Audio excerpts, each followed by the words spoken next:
Tudo indica. Eu espero sinceramente que o Palmeiras não tenha aquele comportamento que teve na Copa do Brasil ano passado, quando jogou com o Flamengo no Rio, não deu nenhum chute no gol. Perdeu por 2-0 e ganhou por 1-0 que foi eliminado.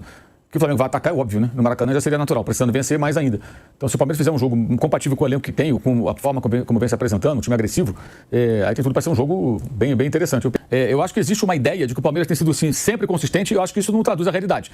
O Palmeiras ainda é um time que oscila como praticamente todos os times de futebol do mundo. Dificilmente atinge um nível que você só joga bem e se impõe. A briga pelo título brasileiro só aumenta. A briga pelo título brasileiro, ela fica cada vez mais quente entre Palmeiras e Flamengo, hein? O Palmeiras vence o Red Bull Bragantino por 5-1 dentro de casa. Abel Ferreira vai para a coletiva de imprensa e soletra, né, a palavra amor. De acordo com Abel Ferreira, A-M-O-R. Abel Ferreira deixando claro que no trabalho dele no Palmeiras tem um elemento que ele não consegue explicar nem no seu livro, que é o amor do que acontece dentro do clube. Palmeiras vence, goleia 5-1, segue na liderança do Campeonato Brasileiro. Tenta secar o Flamengo no clássico contra o Botafogo para distanciar ainda mais, mas o Flamengo vence o rival. Ô, velho Vamp, o Palmeiras vence, goleia. Abel Ferreira fala em amor. O Flamengo vence o rival fora de casa. Dos últimos 10 jogos do Botafogo em casa, ele perdeu 9 para o Flamengo. E essa briga na liderança, ela vai esquentar muito no próximo fim de semana. Agora, né? No fim de semana. Porque aí tem Flamengo e Palmeiras no Maracanã, e o bicho vai pegar tanto. É um clássico de tanto peso, né? Porque hoje não é só a rivalidade dentro do campo. A Leila Pereira parece que ela às vezes faz propositalmente. Quando o Palmeiras estava naquela rivalidade com o Botafogo, ela provocava o Botafogo. Ela atacava o Botafogo e o John Textor. Agora, ela ataca o BAP. O BAP responde. E Leila Pereira nem deve ir ao jogo, hein? Com receio de ser hostilizada, é óbvio que seria, assim como o BAP seria hostilizado no Allianz Parque, né? Diante de toda essa situação hoje dos bastidores, Leila Pereira, por enquanto, né? Ou provavelmente não vai para o Maracanã, Marcos André. É como já disse Gabigol um dia, bem-vindos ao inferno, né? Que a torcida do Flamengo tem aquela musiquinha, acabou o amor, isso aqui vai virar um inferno. Esse jogo promete muito, hein, Vamp? Dentro e fora de campo, porque a rivalidade está muito acirrada. Boa tarde, Tico, Maldo, Flávio, boa tarde a todos, né? Rivalidade aí acirrada, né? Nos últimos anos, as duas equipes aí que se organizaram dentro e fora do campo, financeiramente, né? Conquistando títulos. Dificilmente passa um ano sem levantar pelo menos qualquer troféu. Às vezes ficou sem ganhar o Brasileiro, a Libertadores na Copa do Brasil, ganhou o estadual. Dificilmente não passa um ano sem pelo menos dar uma volta olímpica, né? Estamos aí numa semifinais também de Libertadores, podendo se encontrar de novo, né? Já que teve essa final anos atrás aí. O resultado para mim dos dois jogos não me surpreendeu. Até que o Flamengo, né, depois a gente vai falar disso, foi até mais fácil. O Palmeiras ainda deu uma polêmica, virou o jogo com goleado, o Abel discutindo a arbitragem com o Kraus, falando até do Mundial Sub-20, né, que o Marrocos está na final. O Flávio ontem ressaltou, estava vendo ontem Marrocos e França, depois botei no jogo do Palmeiras, e simultaneamente ali com o jogo do Flamengo, e depois vim fazer o jogo do Corinthians. Não foi pênalti, no Mundial Sub-20 igual, não deu. O Mundial Sub-20 é uma coisa. O Palmeiras ganhou, virou o jogo, mas uma virada, ganhou bem. Vitor Roque de novo jogando bem, o Flaco Lopes, que tinha atuado um dia antes pela seleção da Argentina, entra, faz seu gol também. Quer dizer, assim, o Palmeiras que goleou o Bragantino, que nos últimos tempos, dentro do Aliança, o Palmeiras sempre vem ganhando. É quase a proporção de número de vitórias dentro do seu estádio, que o Palmeiras joga. O Mauro, é difícil, né, chegar assim, os dois num jogo que não vai decidir o campeonato, obviamente, mas eles chegam bem, os dois chegam com goleados, com resultados positivos, convincentes, depois de uma pausa, né, de data FIFA. Acho que é um momento raro que a gente tem no futebol nos últimos tempos. Sempre um ou outro tá pior, tem alguma dificuldade. Acho que dessa vez os dois chegam de uma maneira bacana, dá para sair um jogo legal. Pelo menos tem tudo indica, né? Tudo indica. Eu espero, sinceramente, que o Palmeiras não tenha aquele comportamento que teve na Copa do Brasil no ano passado, quando jogou com o Flamengo no Rio, não deu nenhum chute no gol. Perdeu por 2-0 e ganhou por 1-0 aqui, foi eliminado. Que o Flamengo vai atacar é óbvio, né? No Maracanã já seria natural, precisando vencer mais ainda. Então, se o Palmeiras fizer um jogo compatível com o elenco que tem, com a forma como vem se apresentando, um time agressivo, aí tem tudo para ser um jogo bem interessante. Eu falo isso porque, por exemplo, contra o River Plate, o Palmeiras fez no primeiro tempo total domínio. Segundo tempo, teve 24% de posse de bola, se trancou, ficou esperando o River e tomou até um gol. Que nem merecia tomar, o River não jogou nada, mas fica tanto tempo ali rondando a área, a bola bateu em alguém, entrou, e aí chegou vivo aqui o time argentino. Poderia ter eliminado já o River Plate lá, se conseguisse manter o ritmo no segundo tempo. Então, assim, alguns jogos o Palmeiras tem esse comportamento. Fora de casa, ano passado foi assim. Esse ano, eu acho que é mais difícil com esse time, porque esse time tem um outro perfil, né? Um time mais criativo, mais talentoso e mais ofensivo. Se o Palmeiras fizer um jogo, não digo que ele vai se mandar para o ataque loucamente, não se trata disso. Mas se fizer um jogo também ousado, tem tudo para ser uma grande partida. E realmente não decide nada, né? É claro que se o Palmeiras vencer, ele abre a vantagem considerável, mas ainda vão faltar 30 pontos a serem disputados. Claro. E se empatar, mesma coisa, continua. E o próximo jogo dele é com o Cruzeiro, né? E o Flamengo joga com o Fortaleza. E esses jogos são entre as partidas da Libertadores. O Palmeiras vai jogar com a LDU em Quito, pega o Cruzeiro aqui em São Paulo, depois recebe a LDU. O Flamengo joga com o Racing no Rio, vai até Fortaleza, jogar contra o Fortaleza e depois vai para a Argentina. Para esse jogo de domingo, sabe que as duas equipes vão com os times titulares mesmo, porque tem jogo na semana de semifinal de... Vão. Por isso que eu tô falando. Porque cabeça pro título. E teve um descanso agora, né? Tirando os caras que jogaram, né?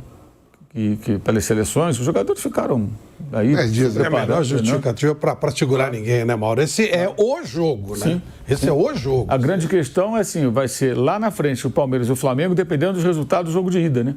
Pela Libertadores.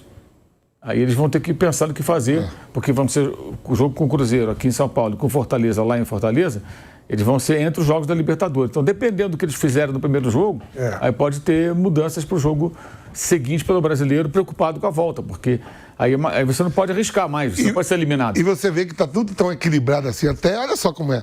Por exemplo, o Flamengo, que a gente está falando, está em casa, né? Você falou isso ontem. Está em casa. O Palmeiras vai ter que ir no Rio e depois ir para Guayaquil, que dá quase 4 horas. Vou fretar Quito, quase 4 horas de voo. Na semana seguinte, o Flamengo vai ter que ir a Fortaleza, que dá em torno de 3 horas e meia, e o Palmeiras fica em São Paulo. Sim, depois vai para a Argentina. Você vê que está tudo quase tudo muito igual. Sim. O Flamengo tem um deslocamento maior depois, porque ele vai a Fortaleza e vai à Argentina, né? O Palmeiras vai a Quito, mas depois fica em São Paulo. E depois tem muito jogo, né? O Palmeiras joga 2 vezes com o Santos, que ontem venceu o Corinthians. O Palmeiras vai jogar com o Atlético Mineiro, o Flamengo também. O Palmeiras pega o Grêmio também, tem o Cruzeiro. O Flamengo tem o Fluminense, o Palmeiras tem o Fluminense, tem muito jogo. Acho que o domingo não decide rigorosamente nada. Evidente que se o Palmeiras vencer, ele faz 6 pontos de vantagem e tem uma vantagem muito grande. Mas com 30 pontos de disputa... Mas se criou expectativa para a gente ver um grande jogo, né? Eu acho que o importante é isso, que seja um jogo legal, porque é isso que a gente precisa. Depois de tanta arbitragem ruim, né? Pelo menos que os times façam algo... Pelo amor de Deus, que os árbitros que o árbitro, seja ele quem for, não atrapalhe o jogo. Porque tá difícil, hein? Tá muito difícil. O negócio tá bem complicado. E esse árbitro que for apitar Flamengo e Palmeiras vai entrar muito pressionado, né? Mas é aquilo também, meu amigo. Se a gente pressiona jogador, tem que pressionar árbitro. O árbitro bom, ele não pode sentir a pressão. Eu espero que a CBF, com toda a sua incompetência, escale o melhor que ela pode. Né? Eu sei que é difícil achar o melhor. A arbitragem hoje no Brasil, ela é um lixo e a gente não tem que esconder isso. É impressionante a sequência desse Palmeiras, gente. O Palmeiras passa de 80% de aproveitamento depois do Mundial, né, no Campeonato Brasileiro. E o Palmeiras, ele chega, que a gente vai falar do Flamengo também, que vence o Botafogo fora de casa, Felipe Luiz cheio de personalidade na coletiva. Só que o Palmeiras, ele vai pro Maracanã numa fase que ele tem uma sequência que chega a ser bizarra, né, Flávio Prado? De 7 jogos seguidos, fazendo pelo menos 3 gols dentro de casa. São 7 jogos seguidos que dentro de casa o Palmeiras faz pelo menos 3 gols. O Palmeiras vem goleando dentro de casa, faz gol, continua atacando. Na minha opinião, Flávio, eu vou perguntar para todos vocês, de bola, é a melhor fase do Palmeiras nos últimos anos. Que o Palmeiras vem jogando, vem convencendo, vem fazendo gol. É um time equilibrado. É um time que realmente vai crescendo no momento mais importante, Flávio. Esse retrato, né, esse recorte que você faz é o correto desse momento. O Palmeiras, ele vai para o Mundial com uma grande expectativa, mas dos brasileiros eu acho que o único que voltou sem ter uma história boa para contar.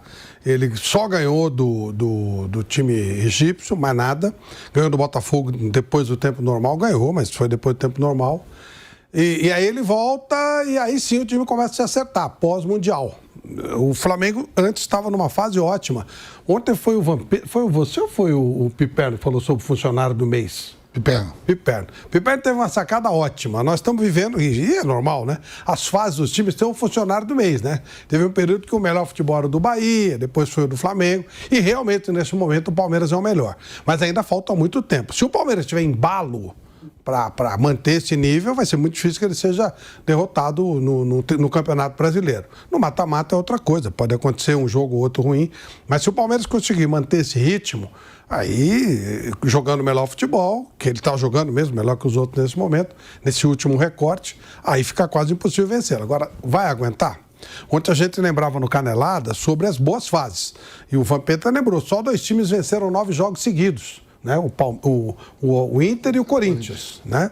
Então é difícil isso. O Palmeiras já está há um bom tempo em cima. Se ele conseguir manter, é o que eu digo, aí não tem como segurar. Mas é normal que existam oscilações. Então vamos ver se o Palmeiras vai oscilar, se ele vai manter esse ritmo. Nesse momento, realmente, o Palmeiras vai até, pela bola que está jogando, até com certo favoritismo para o Rio de Janeiro. Está jogando mais que o Flamengo. Mesmo sendo no Rio de Janeiro, ele está jogando mais que o Flamengo.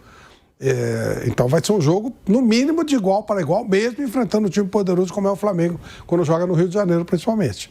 Mas o Palmeiras está jogando melhor. Mas vai aguentar isso? Havia um momento que o Flamengo estava muito bem. Agora a gente olha os últimos jogos do Flamengo, teve uma queda acentuada. Então é sempre preciso tomar um certo cuidado. Mas nesse momento, especificamente, sem dúvida, o melhor futebol do Brasil, quem está jogando é o Palmeiras. Mauro César Pereira, essa sequência, né, desse Palmeiras, como a gente falou, de 7 jogos seguidos, fazendo pelo menos 3 gols dentro de casa, né? Uma sequência de goleadas, né? A grande maioria goleadas, né? De 4-1, 5-1. É um Palmeiras que vem sendo muito forte dentro da sua casa. A gente tá... Mauro César Pereira, um Palmeiras que nos últimos 7 jogos fez pelo menos 3 gols dentro de casa. É a melhor sequência do Palmeiras, do Abel Ferreira, contando esse ano e até o ano passado, Mauro, de futebol, eu digo? Depende do jogo. Acho que a gente tem que olhar com uma lupa aqui esses jogos de Flamengo e Palmeiras. Vamos pegar aqui os últimos jogos dos dois, né? Eu acho que existe uma ideia de que o Palmeiras tem sido, sim, sempre consistente, e eu acho que isso não traduz a realidade. O Palmeiras ainda é um time que oscila como praticamente todos os times de futebol do mundo. Dificilmente atinge um nível que você só joga bem e se impõe. Os últimos 3 jogos em casa do Palmeiras foram contra verdadeiras carninhas assadas, né? Juventude, o Faca de Bolo Puma do Red Bull Bragantino e o Vasco, que é um freguesaço do Palmeiras. O Vasco é freguesaço do Palmeiras, impressionante, né? Sempre perdendo quando joga com o mando de campo, manda para Brasília, perde em Brasília, não tem problema nenhum. Vamos voltar aqui um pouquinho atrás. Do jogo do River de volta para cá, foi uma grande atuação? Não foi. Até o começo do segundo tempo, o Palmeiras estava indo para os pênaltis com o River Plate, depois de uma partida excelente do primeiro tempo na Argentina. O jogo de volta não foi tão bom. E até os instantes finais, quando teve o pênalti, o Palmeiras estava ali no risco, né, de tomar um gol. O River Plate pressionou, quase chegou a marcar, mesmo sem o River jogar bem. O River está uma coisa horrorosa. O Armani, um goleiro totalmente superado e tal. Então, a atuação no primeiro tempo na Argentina foi de manual. Segundo tempo não gostei, o time recuou muito e o jogo aqui foi um jogo errático. de bons e maus momentos. Aí teve depois o pênalti, mais um gol, 3-1, aí ficou muito fácil. Mas o jogo não foi simples. Aí ele pega o Bahia, perdeu jogando mal. Perdeu jogando mal. Aí pega o Vasco, carne assada, saborosa, batatinha cozida, arrozinho, uma delícia, né? Ou uma bacalhoada, se quiser também. Aí, na sequência, São Paulo. Venceu o São Paulo por conta dos erros de arbitragem. Tomou 2 gols no primeiro tempo. No segundo tempo, teve um pênalti contra si não marcado, a não expulsão do Andrés Pereira, e aí teve uma virada sensacional. Mas dentro de um contexto em que não teria certamente virado se tivesse tomado um terceiro gol com um homem a menos. Ou seja, a arbitragem errou de forma muito grave. Esse jogo não pode ser olhado sem a interferência do árbitro. E aí vem o Juventude e vem o Bragantino. No sábado, domingo, o Palmeiras vai ter um desafio. É tipo uma prova, não é uma prova final, mas uma prova mais difícil, que é enfrentar um time que é do seu nível fora de casa, onde não vence há quase 10 anos pelo Campeonato Brasileiro, de todos os jogos do Maracanã. Né? O Palmeiras só venceu o Flamengo pela última vez em dezembro de 2015, 2-1. Depois disso, empatou 4 vezes no Rio e perdeu 5. Então, os 10 últimos jogos tem uma vitória do Palmeiras apenas há quase 10 anos, jogando no Maracanã, tá? Então, esse é um desafio muito grande. Eu acho que é uma prova interessante para medir a competitividade do Palmeiras fora de casa. Os 2 últimos jogos fora de casa não foram bons. Contra Bahia e contra São Paulo. Ah, mas virou espetacular? Virou, mas num contexto que não pode ser ignorado. Tem colega aí que acha que falar da arbitragem agora é criar uma narrativa. Desculpa, com todo respeito. Com todo respeito. Até porque parte de gente que eu gosto e gente que eu respeito muito, pessoal profissionalmente. Mas quando se fala muito da arbitragem, não é para criar narrativa, gente. É porque não pode se ficar quieto diante do que está acontecendo. E esse jogo foi o jogo que mudou a liderança do campeonato. Foi a partir daí que mudou a liderança. Com erros gravíssimos de arbitragem. E, mas todo mundo está reclamando e tudo. Por quê? Porque tem clube que reclama até quando ganha. Até quando ganha bem. Então os outros acabam reclamando. Eu entendo que é lamentável que hajam tantas reclamações de arbitragem, mas no momento em que, se eu sou um técnico, se o outro técnico está reclamando, eu reclamo também. Ele não vai pressionar o árbitro sozinho, eu também vou pressionar. Se é esse o jogo que estão jogando, se é essa música que está tocando, vamos dançar igual. Se eu sou capitão de um time e o capitão adversário não larga o ouvido do árbitro, eu vou pegar o outro ouvido do árbitro. E vou encher o saco deles, eu sou capitão do meu time. Certo, Vamp? Eu vou fazer o quê? O cara vai pensar... falou isso outro dia no jogo. Do Neymar. Do Neymar, deu bico, eu também vou dar. Vou dar um bico na bola. O Will tá aqui fazendo de conta que não tá. Fazendo de conta que estava vendo. Porque poderia ter punido o Neymar pela atitude intempestiva que ele teve em campo. Então, isso faz parte. O jogo de futebol também é isso, gente. Também é isso. Ontem eu ouvi também gente que eu gosto, que eu respeito, colega que eu respeito, que falou assim, o Felipe Luiz também está reclamando de arbitragem. Tem que reclamar. Os outros reclamam, ele vai ser o bobo da corte. Ele no início, não vou falar de arbitragem. O sistema, para usar uma expressão que outro dia foi muito utilizada, ele te obriga a agir assim. Você conversar internamente, alguém vai falar, cara, se você não reclamar, o cara vai reclamar, só ele bota a pressão. Então... Tipo assim, Mauro, antes de...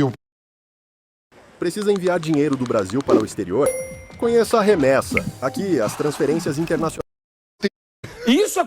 No goleiro, não sei se a coletiva ele falou no primeiro tempo, que o goleiro do Bragantino, a gente falou aqui, mas um que falhou também, né? Saiu comendo mosca. Ele questionou o pênalti. Se o Palmeiras não goleiro, não sei se a coletiva ele falou do pênalti. O pênalti existiu, gente. Não. E aí, por que ele não reclamou também do pênalti contra o São Paulo? Pois é, então, é isso.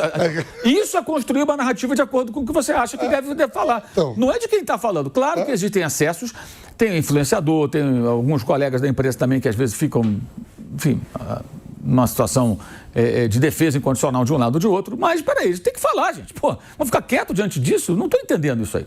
E acho que é normal que os técnicos todos reclamem. Se 1 ou 2 ou 3 reclamam, os outros vão ficar quietos. O fala muito do Tite pro Felipão é o quê? Aquilo ali. O Felipão cornetando o Tite, uma hora ele vai lá, fala muito, tipo, você vai parar de reclamar da arbitragem?